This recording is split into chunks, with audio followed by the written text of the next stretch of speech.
प्रभु यीशु मसीह के मधुर और सामर्थ्य नाम में आपको जय मसीह की।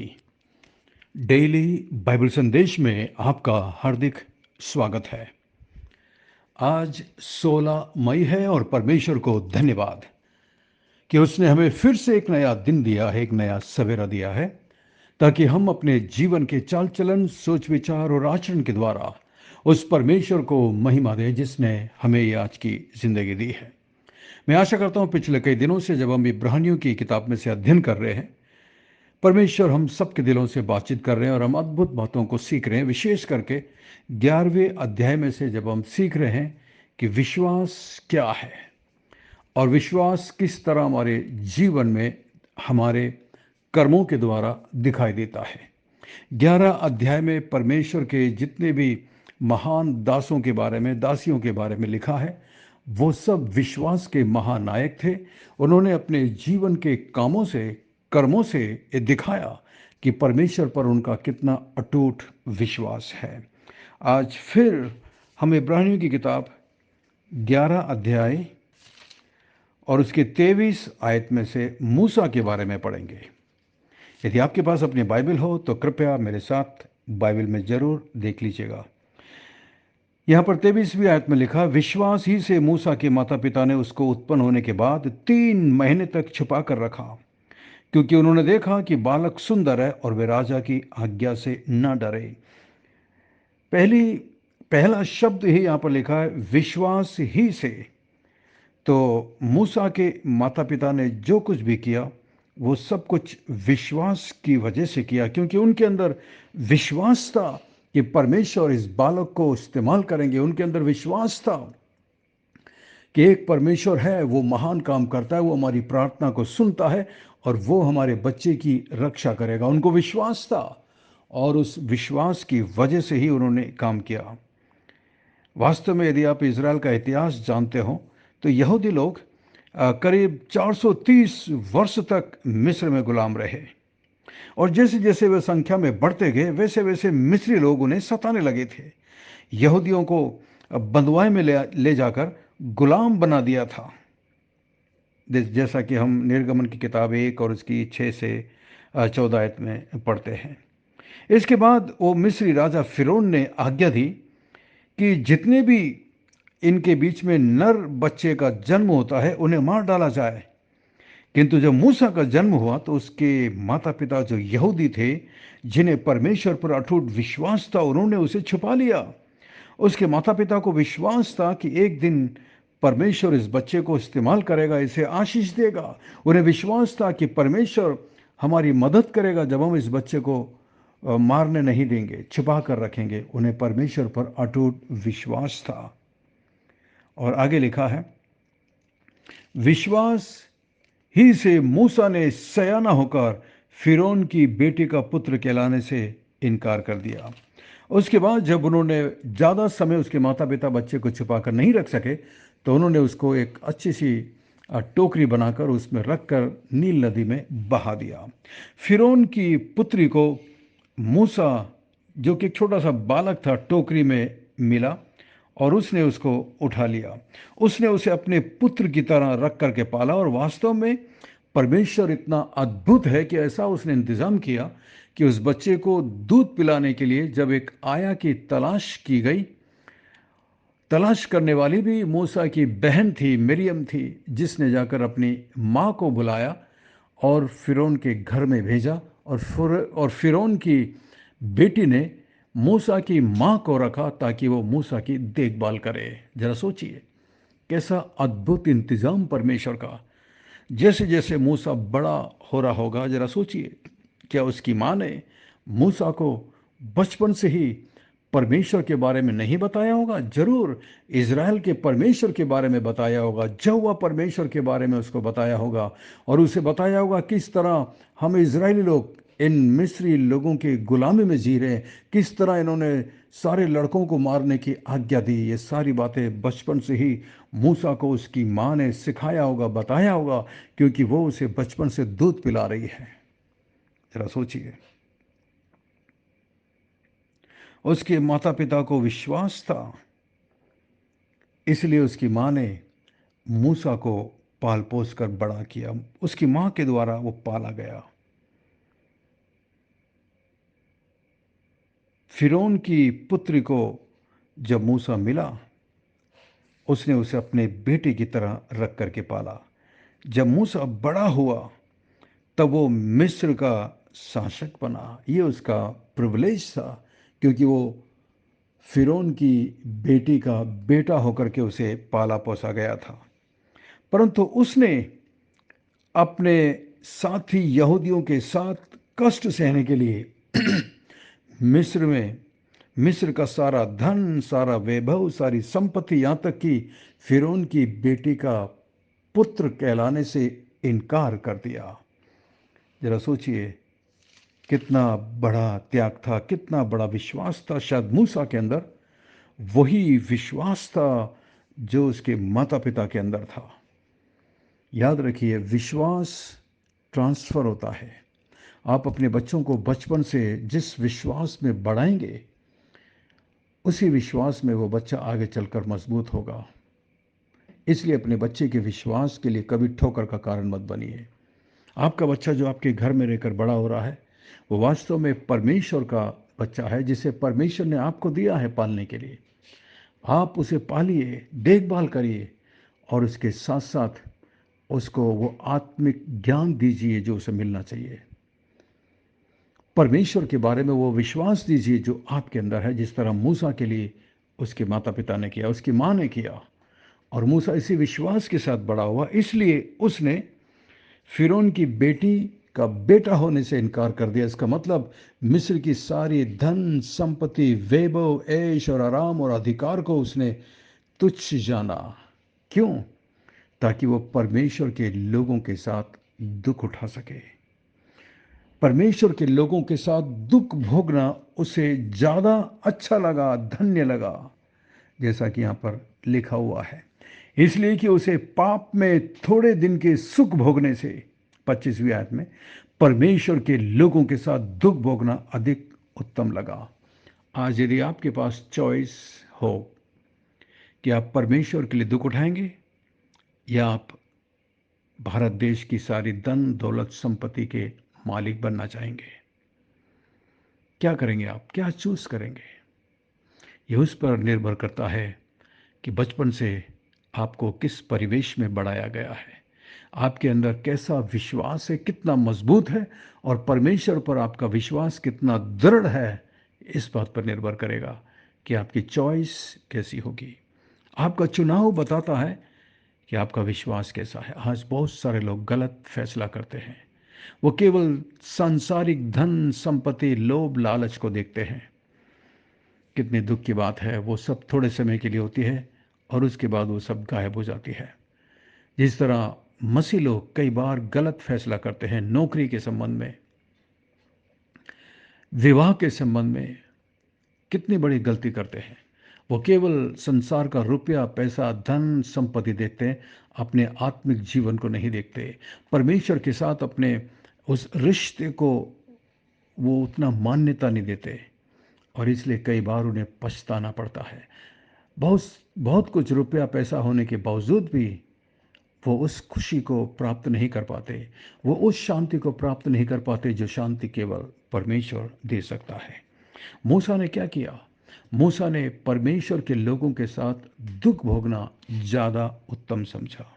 आगे लिखा है 26 आयत में, उसने मसीह के कारण निंदित होने को, जरा सोचिए, मसीह के कारण निंदित होने को। क्या मूसा मसीह के बारे में जानता था? नहीं नहीं, उसने तो मसीह के बारे में नहीं सुना, लेकिन उसका विश्वास था कि एक मसीहा आएगा। ये उसका विश्वास था, और इसीलिए मूसा का व्यवहार एक तरीके से मसीह के समान प्रतीत हो रहा था। मूसा ने मिस्र के भंडारों को त्याग दिया। मूसा की दृष्टि में मसीह के लिए अपमान होना मिस्र के सब धन वैभव से ज्यादा महत्वपूर्ण था। मूसा मसीह के बारे में नहीं जानता था, लेकिन परमेश्वर और उसके लोगों की खातिर सब कुछ देने के द्वारा वो एक तरीके से प्रभु यीशु मसीह की तरह व्यवहार कर रहा था, जैसा बाद में मसीह ने अपना सब कुछ अपने लोगों के उद्धार की खातिर त्याग दिया था। इसलिए जिस तरह मसीह और उसके अनुयायियों को अपमान सहना पड़ा, उसी प्रकार का अपमान मूसा को भी सहन करना पड़ा। आज जिस तरह मसीह लोग दुख उठाते हैं, उसी तरीके से मूसा को भी दुख उठाना पड़ा, उसे भी एक फैसला करना पड़ा।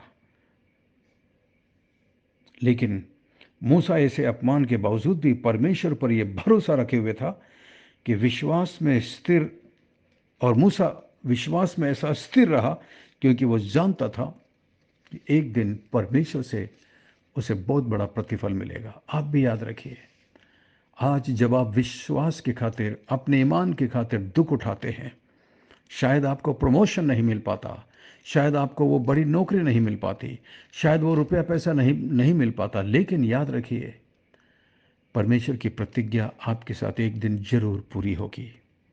आप उस आशीष को प्राप्त करेंगे जिसके पीछे दुनिया आज भी दौड़ रही है और खाली हाथ है, खोखलापन है आज भी। आप उस आशीष को प्राप्त कर चुके हैं। विश्वास के साथ उसे अपनाइए, उस पर विश्वास और उस पर भरोसा रखिए। यही मसीहत का मतलब है। इसलिए इन इब्रानी लोगों को, जिन्हें ये पत्र लिखा था लेखक ने, उन्हें मूसा के उदाहरण का अनुकरण करना चाहिए था। मूसा जो मसीह को कभी नहीं जानता था, वे मसीह के खातिर अपमान सहने के लिए तैयार था। इस प्रकार इन इब्रानियों को, जो मसीह को जानते थे और जिन्होंने उसका पवित्र आत्मा प्राप्त किया, वो भी मसीह के खातिर अधिक कष्ट सहने के लिए तैयार होते। जिस तरह आज आप और मैं यीशु मसीह को जानते हैं, यीशु मसीह से बढ़कर हमारे लिए कोई धन संपत्ति नहीं है, कोई वैभव, कोई धन संपत्ति, कोई ऐशो आराम, कुछ भी प्रभु मसीह से बढ़कर हमारे लिए नहीं हो सकता। चाहे मुझे मसीह के लिए दुख उठाना पड़े, यह है विश्वास। आज बहुत सारे लोगों का विश्वास कमजोर है, निर्बल है, और इसलिए शैतान उन्हें परखता है और ये लोग विश्वास में डगमगाते हैं, पाप में गिरते हैं, पाप में पड़ते हैं और अपने जीवन की वो आनंद और खुशी और शांति को खो देते हैं जिसे परमेश्वर ने उन्हें दिया था। याद करिए वो समय जब आपने उद्धार पाया था, प्रभु मसीह को स्वीकार किया, क्या आनंद थी, क्या खुशी थी। आप यीशु के लिए जान देने को तैयार थे। क्या वही जोश, वही आनंद, वही खुशी आज भी हमारे अंदर है या नहीं है? अगर नहीं है तो इसका मतलब हम अपने विश्वास में बढ़ नहीं रहे, अपने विश्वास में हम कमज़ोर होते जा रहे हैं। आगे देखिए क्या लिखा 27 में, विश्वास ही से राजा के क्रोध से न डरकर उसने मिस्र को छोड़ दिया, क्योंकि वो अनदेखे को मानो देखता हुआ दृढ़ रहा। मूसा ने इसलिए राजा के क्रोध से वो इसलिए नहीं डरा क्योंकि उसके अंदर विश्वास था। 28 में, विश्वास ही से उसने फसे और लहू छिड़कने की विधि को मानी। फसे का पर्व जो परमेश्वर ने मूसा के द्वारा इस्राएलियों को दिया था, और लहू छिड़कने की विधि, ये सब कुछ मूसा समझ रहा था और उसने इस विधि को माना क्योंकि वो एक आने वाले समय के इंतज़ार में था। भले वो उस समय को नहीं देख पाया, लेकिन उसे उसका इंतज़ार था, और उससे बढ़कर जो प्रतिफल है स्वर्ग, उसका उसे इंतज़ार था। और आज मूसा स्वर्ग में है। यहाँ पर लिखा कि पहलौठा का नाश करने वाला इजरायलियों पर हाथ न डाले। मूसा के अंदर पूरा विश्वास था। जिस तरह परमेश्वर ने उसको बताया, उसने परमेश्वर के वचन पर विश्वास किया। आज भी हमारे हाथों में परमेश्वर का वचन है, हम पढ़ते हैं, सुनते हैं, परंतु क्या हम विश्वास करते हैं? यह है सवाल। अपने आप से पूछिए, कितना विश्वास है हमारे अंदर? आइए हम प्रार्थना करें। स्वर्ग में विराजमान जीवित और जिंदा परमेश्वर, अनुग्रहकारी दयालु पिता, विलंब से कोप करने वाले अति करुणामय परमेश्वर, धन्यवाद। धन्यवाद आपकी सारी आशीषों के लिए, धन्यवाद आपके पवित्र वचन के लिए, धन्यवाद। आप सच में अनुग्रहकारी और दयालु हैं, विलंब से कोप करने वाले अति करुणामय परमेश्वर, धन्यवाद आपके पवित्र वचन के लिए, आपकी पवित्र आत्मा के लिए धन्यवाद। प्रभु, जो कुछ आज हमने आपके पवित्र वचन में से सुना और समझा, और जो कुछ आज हमने सीखा है प्रभु, उसके अनुसार जीवन बिताने के लिए आप हमारी मदद करिए। आज भी प्रभु हम विश्वासियों के लिए सबसे बड़ी लड़ाई इसी बात की है कि हम अपने विश्वास में कितना दृढ़ रहते हैं और हम अपने विश्वास को अपने आचरण से कितना दिखा पाते हैं। हमारी सहायता कर, हमारी मदद कर प्रभु। मैं प्रार्थना करता हूँ प्रभु जी, इस वक्त मेरे साथ जितने भी विश्वासी इस बाइबल संदेश से जुड़े हुए हैं प्रभु जी, अलग अलग तरह से, अलग अलग जगह से आपने जिन विश्वासी भाइयों को इस बाइबल संदेश से जोड़ा है, जिन विश्वासी मसीह परिवार को आपने इस बाइबल संदेश से जोड़ा है, धन्यवाद प्रभु। उनके प्रेम और उनके समर्पण के लिए धन्यवाद। जितने लोग प्रभु इस बाइबल संदेश में अपने आर्थिक मदद के द्वारा हमें सपोर्ट करते हैं प्रभु जी, उन्हें आप इसका प्रतिफल अवश्य देना प्रभु, जैसा कि आपने अपने वचन में प्रतिज्ञा किया है। धन्यवाद प्रभु आपके लोगों के लिए। मैं इस वक्त प्रत्येक के लिए प्रार्थना करता हूँ। विशेष करके प्रभु मैं प्रार्थना करता हूँ इस वक्त वह पुनीत और एलिस की छोटी बच्ची के लिए प्रभु, जिसको जॉन्डिस की वजह से इलाज किया जा रहा है। आप उस पर अपनी दया और अपना अनुग्रह बनाए रखना प्रभु जी, उस बच्ची पर आशीष देना। मैं प्रार्थना करता हूँ प्रभु, हमारे पंजाब से जो हमारे पास्टर मित्र हैं, उनकी बेटी बेल्सिया के लिए हम प्रार्थना करते हैं प्रभु जी, जिसको खून की कमी है। आप अपने हाथों को बढ़ाकर उस पर अपनी अनुग्रह और दया को करना प्रभु जी। महान परमेश्वर, मैं विशेष प्रार्थना करता हूँ बिशप सीपी सिंह के लिए प्रभु जी, जो भोपाल क्राइस्ट चर्च से है। महान परमेश्वर, आप उन पर अपनी कृपा दृष्टि बनाए रखना प्रभु जी। उनको महान परमेश्वर जो बीपी की शिकायत है, शारीरिक कमजोरी है प्रभु जी, आप अपने हाथों को बढ़ाकर अपने दास को छू लीजिए प्रभु जी। आपने अपने दास को अपनी सेवा के लिए चुना है। इतने समय से, इतने सालों से आपने उन्हें इस्तेमाल किया प्रभु। अब जब वो अपने इस कमजोरी अवस्था में है प्रभु जी, महान परमेश्वर, आप उन पर अनुग्रह और दया करना प्रभु जी। भले ही उनका शरीर कमजोर है प्रभु जी, मैं जानता हूँ प्रभु उम्र की वजह से प्रभु, लेकिन आपके लिए कुछ भी मुश्किल नहीं है प्रभु। आप अपने हाथों को बढ़ाकर उन्हें छू लीजिए महान परमेश्वर। जितने मजबूत वो अपने आत्मा में है प्रभु जी, उतने ही मजबूत उनके शरीर को करिए प्रभु, ताकि वो और भी आपके लिए, आपके नाम के लिए गवाह होकर जी सके। महान परमेश्वर, मैं प्रार्थना करता हूँ ब्रदर अर्पण के लिए प्रभु जी। महान परमेश्वर, जिन्हें हार्ट अटैक आया था प्रभु, जिनका इलाज चल रहा है प्रभु जी, आप अपने हाथों को बढ़ाकर उन्हें भी छू लीजिए प्रभु जी। अपनी शक्ति, अपने सामर्थ, अपनी चंगाई की शक्ति को उन पर प्रदर्शित करिए महान परमेश्वर। उनका ईमान, उनका विश्वास आप में और भी बढ़ता जाए, उनके परिवार का विश्वास आप में और भी मजबूत होता जाए प्रभु जी। और आप अपने दास को अपनी महिमा के लिए इस्तेमाल करना प्रभु। धन्यवाद प्रभु जी। महान परमेश्वर, मैं प्रार्थना करता हूँ हमारे बाबा के लिए प्रभु जी, जो इस बुजुर्ग कमज़ोर अवस्था में भी प्रभु अपने गांव से ऑटो पकड़कर, बाइक में बैठकर और कई बार आधा आधा दूरी पैदल चलकर आपकी आराधना के लिए चर्च में आते हैं। आप उन पर अपनी दया बनाए रखना प्रभु। उनकी वजह से उनके परिवार के बाकी के लोग भी मसीही विश्वास में दृढ़ हो सके प्रभु जी। अनुग्रह करना और दया करना। मैं प्रार्थना करता हूँ पुलकित और शालू की बच्ची के लिए प्रभु जी। आप उस बच्ची पर अपनी कृपा दृष्टि बनाए रखना प्रभु जी। धन्यवाद, धन्यवाद प्रभु जी। मैं प्रार्थना करता हूँ महान परमेश्वर, हमारे चर्च में जितने नए विश्वासी आ रहे हैं प्रभु, प्रत्येक पर अपनी कृपा दृष्टि रखना, वो विश्वास में और भी मजबूत हो सकें प्रभु जी। मदद करता कि वो अपने विश्वास में ना डगमगाएं।